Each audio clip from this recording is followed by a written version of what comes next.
با نام خداوند بخشاینده مهربان، از خواب غفلت بیدار شوید.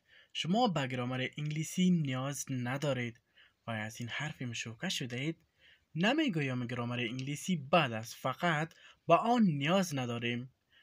عقیده من بر آن است که تنها در صورت بخواهیم یک زبانشناس حرفه‌ای شویم، باید بتوانیم پیچیده ترین قواعد دستور زبان انگلیسی را توضیح دهیم.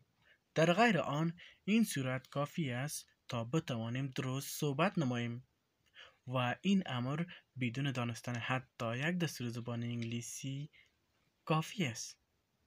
زیرا هنگامی که درست و به طور طبیعی صحبت می نماییم، در نتیجه گرامر درست را به شکل طبیعی رعایت می نماییم.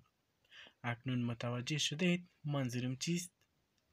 اگر انگلیسی عمومی شما خوب است، باید تمرکز اصلی شما بر روی صحبت کردن باشد، نه گرامر. شاید شما بتوانید در آینده با قوی شدن در گرامر و شناخت قواعد و همچنان دستور زبان و نگارش پیشرفت نمایید. اما هنگام صحبت کردن تشویش ای را نداشته باشید تا شاید شما اشتباه نمایید، به خاطر که حتما ازتان اشتباه می شود. اما متوجه باشین، خواستن توانستن است، پس هیچ وقت تسلیم نشوید. یک هدف به خود داشته باشید و هدف می تواند بهترین راه برای آموختن انگلیسی باشد.